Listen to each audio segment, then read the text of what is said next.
안녕하세요. 김강욱 노무사입니다. 2023년 6월 5일 노동법 브리핑을 시작하도록 하겠습니다. 지난주 노동관계 뉴스 보도를 보면 노동부에서 근로시간 면제 실태 조사를 하겠다고 밝힌 것이 주요 뉴스인 것 같습니다. 일부 노동계에서는 그것이 노동계를 압박하려는 또 하나의 수단이 아닌가 하는 의구심을 나타내고 있고요. 또 일부 언론 보도에서도 그런 식의 분석을 한 것 같습니다. 그러나 노동부가 밝힌 바에 따르면 이것은 단순한 실태조사, 특정 기업에서 근로시간 면제와 관련된 위반이 있는지 또는 어떤 노동조합이 부당 노동 행위의 불이익을 당하고 있는 건 아닌지 또는 노동조합이 그러한 제도를 악용하고 있는 건 아닌지 이런 점을 밝히려는 것보다는 실제로 근로시간 면제 제도와 노조 전임자 운영 제도가 현재 어떤 식으로 이루어지고 있는가 하는 실태를 한 4주간 조사하겠다는 취지라고 강조하고 있습니다. 그래서 조사 대상도 1,000인 이상 규모의 그 사업장 중에서 노조가 있는 기업들 510군데를 조사하겠다고 하고, 이것은 그 기업이 스스로 그 조사 질문에 대해서 이제 답을 내는 식으로 그렇게 조사를 한다고 합니다. 말하자면 노동부가 조사표를 작성하라고 이제 요구하면 그 조사표를 기업에서 작성해서 제출하는 그런 방식이니까 뭐 어떻게 특별한 뭐 목표 의식을 가지고 있다 이렇게 보기는 어려울 것 같습니다. 그래서 노동부가 말한 대로 뭐 특정 기업이나 노조를 겨냥하는 것도 아니고 또 위반 여부를 들여다보려는 것도 아니다. 이번 실태 조사를 통해서 문제점이 발견된다면 추후에 조치를 하겠다는 이런 표현을 쓰고 있는 걸 볼 수 있습니다. 뭐 그러나 부인할 수 없는 것은 이런 근로시간 면제 제도가 실제 기업 현장에서 어떻게 활용되고 있는가를 노동부가 굳이 조사하겠다는 것은 노사법치주의를 앞세우고 있는 이즘의 그 윤석열 정부의 노동정책, 노동개혁과 관련된 그런 정책의 일환이라는 점은 분명하겠죠.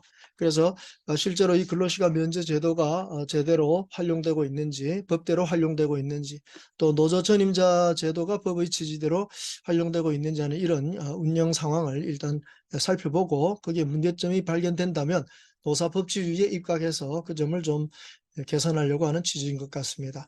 어떤 경우 이것은 뭐 노동계에도 압박이 될 수 있지만 제가 볼 때는 거꾸로 상당히 우리 기업들에게 부담을 주는 것이 아니겠는가 이런 생각을 해봅니다. 우선 여기 한 가지 우리가 유의하실 점은요. 2021년 7월 6일부터 시행되고 있는 현행 우리 노동조합법은 그 이전에 그 노동조합법이 알려주고 있던 노조 전임자 제도 또는 근로시간 면제 제도와 엄청나게 다른 제도를 지금 시행되고 있습니다. 무슨 말인가 하니 2021년 7월 6일부터 이 노동조합법에서는 노조 전임자라는 말 자체가 법률 전체에서 빠져버렸습니다. 그래서 노조 전임자를 인정한다든가 노조 전임자에게 임금을 주면 안 된다든가 노조 전임자에게 임금을 주는 것은 부당 노동행위라든가 하는 이런 조항들이 전부 다 빠져버리고 노조 전임자라는 개념 자체를 노동조합법에서 없애버린 겁니다. 그래서 과연 이게 무슨 취지인가 하는 것이 상당히 의문스럽다고 제가 제 책에서도 또 여러 강의에서도 그 점을 좀 언급을 했죠.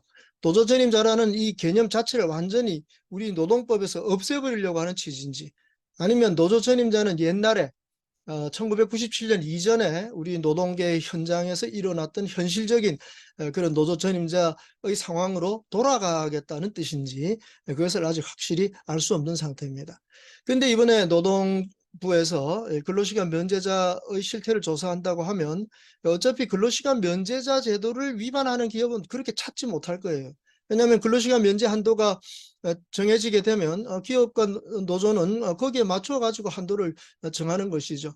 거기에 편법을 쓴다면 그 한도보다 조금 더 많은 시간을 인정해 준다든가 하는 것인데 그것을 드러나도록 이렇게 막 바깥에서 위반이 투명하게 나타나도록 그렇게 운영하는 기업은 아마 없으리라고 봐집니다. 노조와 기업은 물밑으로는 뭔가 다르게 움직일지 몰라도 겉으로 드러난 형식적인 면에 있어서는 근로시간 면제 한도를 초과하는 그런 상황은 보기 힘들 겁니다. 그러니까 노동부가 무슨 실태를 조사해서 뭘 위반하는지 안 하는지를 보겠다고 하는 것이 어쩌면 저는 좀 기대가 어려운 거 아닌가 이렇게 생각이 된다는 거죠. 그래서 이제 실질적인 문제는 근로시간 면제가 아니라 노조 전임자를 어떻게 운영하는가 하는 것인데, 노조 전임자라고 하면서 이제 노조 전임자에게 임금을 주고 있었다면 2021년 7월 6일 이전의 법에서는 그것이 부당 노동 행위가 되고 법 위반이 되는 겁니다. 그래서 노조 전임자가 사용자에게 임금을 달라고 요구하는 것 자체가 위법이었습니다. 근데 지금 다시 말씀드리지만 이제는 노조 전임자에게 사용자가 임금을 준다 하더라도 그걸 부당 노동 행위라고 처벌할 수 있는 법적 근거가 없어져 버렸습니다.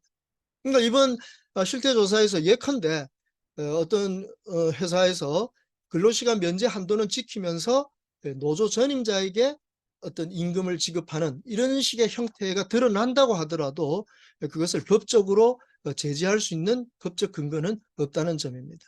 그러니까 이 점을 노동부가 이미 알고 있는지는 모르겠습니다만, 또는 모르고 이거 진행한다면 이제 앞으로 그 실태가 드러나겠습니다만, 사실 이번 이 조사는요, 제가 볼 때는 2021년 7월 6일 노동조합법 개정에서 노조 전임제를 우리 노동조합에 있어서 싹 없애버렸던 그 상황에 대한 어떤 정확한 의미를 파악할 수 있는 중요한 계기가 되리라고 보는 것입니다. 그러니까 노동부 실태조사에서 드러난 것이 노조 전임자한테 임금을 지급하는 형태가 많이 나타난다면, 그러면 이것이 1997년 이전, 뭐 정확하게는 2010년 이전에 있었던 그 전임자에게 임금을 주는 형태, 현장에서의 노사가 합의해서 주는 형태, 이것으로 돌아간다는 것을 의미하는 건지, 그럼 그것을 제재할 수 있는 어떤 법적 근거를 마련할 것인가 하는 이런 문제인데, 솔직히 말씀드려서 노조 전임자한테 임금을 지급하는 것은 1997년 법에서 금지하기 전까지 우리 현장에서는 그것은 노사 간에 관행적으로 합의에 의해서 지급된 것이고, 1991년 대법원 판례에서도 그렇게 합의에 의해서, 특히 노조의 투쟁에 의해서 지급하게 되는 노조 전임자 임금 지급은 부당 노동행위가 아니라고 하는 그러한 대법원 판례도 이미 나와 있었던 것이죠. 그러니까 뜻밖의 이번에 노동부 조사의 의도를 제가 정확하게는 모르겠습니다만, 그 조사 결과 근로시간 면제 한도에 있어서 커다란 뭐 문제점 발견할 가능성은 없습니다. 다만 노조 전임자한테 임금을 지급하는 이 문제가 발견되게 되는데, 만약 이것이 2021년 이전의 노동조합법이었다면 그건 바로 법 위반으로 문제를 삼을 수 있었겠지만, 지금 현행 노동조합법에서는 그것을 법 위반으로 삼고 처벌할 수 있는 또는 제재를 가할 수 있는 어떤 근거가 없다는 겁니다. 그래서 노동계가 일부 우려하듯이 이것이 이번 실태조사가 노동계에 압박을 가하려고 하는 거 아닌가라고 하는 거는 제가 볼 때는 기우라고 생각이 됩니다. 노동계를 압박할 법적 근거가 지금 없습니다. 그러니까 실제로 이번 조사를 통해서 나타난 결과에 의해서 노동부가 어떤 정책을 취하는지는 모르겠습니다만은, 어쩌면 2021년 7월 6일 날 개정된 노동조합법에서 노조 전임자 개념이 싹 없어졌기 때문에 제가 제기했던 의문, 앞으로 노조 전임자를 어떻게 취급하려고 이 법을 이렇게 개정했느냐라고 제가 제기했던 이 질문에 대한 답의 어떤 단서를 발견할 수 있는 계기가 될 것으로 기대합니다. 그래서 이 문제는 한 달 뒤에 노동부의 실태 조사가 이제 나오고 난 다음에 실제 그 조사에 따른 노동부의 정책 방향을 보면서 다시 한번 말씀을 드릴 기회가 있을 것으로 생각이 됩니다. 지난주 또 한 가지 그 중요한 뉴스는 한국노총이 이제 사회적 대화를 중단하겠다라는 이런 점을 검토한다는 뉴스였습니다. 사실 사회적 대화라는 게 김대중 대통령 때 처음 만들어졌던 그런 기구에서부터 시작되어서 우리 나라에서 상당히 오랫동안 거의 30년 넘게 이제 진행되어 오는 이런 과정인데요. 사실 사회적 대화가 엄밀하게 말한다면 그 김대중 대통령 당시 IMF를 우리가 극복하기 위해서 노사정의 대화를 나눌 필요는 분명히 있었습니다.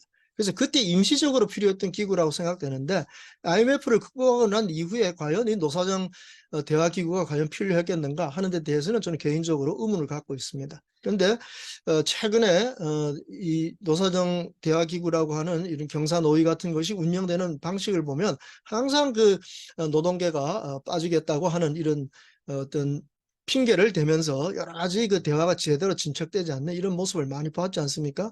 심지어 어떤 경우에는 이제 경영계 쪽에서 대화 못하겠다고 하는 이런 쪽도 있었습니다. 그래서 사회적 대화기구로 만들어 놓은 게 오히려 사회적 대화를 회피하는 이런 핑계거리밖에 되지 않는 이런 폐단이 너무나 많은 것 같습니다. 그래서 이 사회적 대화라는 명칭은 참 그럴듯하긴 하지만 사실 우리나라의 국가 경제적 사회나 또 우리 노사 발전의 단계에서 볼 때 현재 이런 노사정 대화를 위한 경사노위 같은 제도가 과연 필요한가? 저는 거기에 대해서 상당히 부정적입니다. 그래서 이번 기회에 만약 한국노총이 이 사회적 대화기구에서 완전히 탈퇴하겠다라고 결정한다면, 이미 민노총은 탈퇴해 있는 상태고요.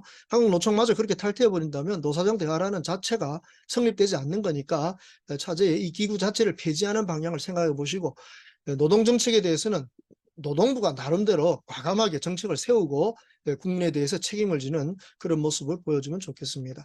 사실 윤석열 정부에서 노동정책은 노동개혁이라는 그러한 기치를 내걸고 대통령이 가장 앞장서고 있지 않습니까? 그래서 노사법치주의를 앞장세우고 이 노사 어느 쪽이든 법률을 준수하지 않으면은 거기에 대해서 제재를 가하겠다라는 입장을 분명히 보여주고 있고 그러한 노동개혁의 방향을 지금 앞장세우고 있기 때문에 사실 노사정 대화, 사회적 대화 이것이 반드시 필요한 건 아니라고 봅니다. 그래서 지금 현실적인 그 노동개혁이 제대로 추진되지 못하는 이유는 결국 국회에서의 여당의 힘이 약하다 보니까 어떤 정책을 법률적으로 추진하려고 하더라도 그것이 야당의 반대에 부딪힐 때는 추진하기 어렵다는 점이니까 적어도 내년 총선 이후에 가서야 그 결과를 보고 이 현 정부의 노동개혁이 제대로 추진될지 안 될지 이 점에 대한 판가름이 나지 않겠나 싶습니다. 사회적 대화를 하느냐 안 하느냐 이것이 노동개혁의 성공 여부가 아니라는 점, 이 점을 저는 확실하게 강조하고 싶고 자꾸 그 사회적 대화가 이렇게 어그러지는 이런 현상으로 사회를 불안하게 하는 것보다는 차라리 정부와 노동부가 앞장서서 책임지고 노동개혁을 이끌어갈 수 있도록 하신다면 좋겠고 그러한 정책 추진이 국민들로부터 지지를 받아서 총선에서도 만약 승리하게 된다면 앞으로 입법적으로 정책을 수행해 가는데 훨씬 무난할 거라고 봐지는 것입니다. 그래서 이런 점에서 바라볼 때 사회적 대화가 잘 안 된다고 너무 크게 언론에서 호들갑을 떠는 것 같은데 그럴 필요는 이제는 없어진 것 아닌가 하는 생각을 해봅니다. 자, 그리고 이제 이번 주나 지난주, 그러니까 5월 26일부터죠. 이 노동조합법 개정에 대한 내용이 이제 본회의에 직회부됐다라는 뉴스가 나온 다음에 굉장히 이제 급진적으로 이 노동조합법 개정 문제가 대두되고 있습니다. 뭐 제일 급한 게 우리 노동부 장관인 것 같습니다. 그래서 바로 그날 5월 26일 날 호소문을 발표해서 이거 정말로 통과되면 전 사회가 혼란에 빠진다고 하면서 야당에 대해서 정말 강곡하게 신중한 검토를 부탁하는 내용을 볼 수 있습니다. 지난주 한 언론을 보니까 우리 장관이 또 포럼을 통해서 왜 그 노동조합법의 개정 내용 3가지가 그렇게 개정되면 안 되는가 하는 데 대한 점을 조목조목 잘 짚어놓은 것 같습니다. 그래서 정말 이 노동조합법 개정을 둘러싸고 지금 아주 첨예한 논쟁들이 벌어지고 있기 때문에 뭐 저도 다음 주쯤 그러니까 2023년 6월 10일 노동법 브리핑에서는 바로 이 문제에 대해서 제 나름대로의 의견을 한번 밝혀보고자 합니다. 그동안 좀 열심히 공부해가지고 이 노동조합법 개정 문제가 어떤 문제점이 있는지 그리고 만약에 개정이 안 된다면 어떤 효과가 있을 것인지 그래서 어떤 방향이 바람직할 것인지 하는 문제를 한번 나름대로의 견해를 밝혀보고자 합니다. 특히 오늘 오전 뉴스 보니까 대법원에서는 그 현대자동차 비정규직 손해배상 소송을 전원 합의체 판결로 회부했다고 합니다. 그러니까 이거는 무슨 말인가 하면 파업을 둘러싼 그 손해배상에 대해서 개인에게 책임 물을 수 있느냐 없냐는 쟁점이 바로 그 사건인데요. 이걸 이제 대법원 전원 합의체가 가져갔다는 것은 그 문제에 대해서 대법원도 관심을 가지고 나름대로 어떤 법리를 세워보겠다는 뜻인 것 같습니다. 그러니까 이런 법리들이 합해진다면 결국 지금 야당이 추진하고 있는 그 노란봉투법 개정, 노동조합법 2조 3조 개정의 문제에 관련된 아주 중요한 법리가 또 성립될 것으로 봐집니다. 그래서 이런 것들이 다 종합되어서 만약에 이 노동조합법 개정에 대해서 합리적인 의견들이 여야가 합의할 수 있게 된다면 훨씬 더 무난하게 우리 국회가 진행되지 않을까 하는 생각도 해보는 겁니다. 그래서 정말 이 노동조합법 개정 문제가 아주 중요한 우리 사회적 이슈가 지금 되고 있는 상황이기 때문에 다음 주에 이 점에 대해서 좀 더 자세히 좀 말씀드리기로 약속하고 오늘 노동법 브리핑은 이것으로 마치도록 하겠습니다. 대단히 감사합니다.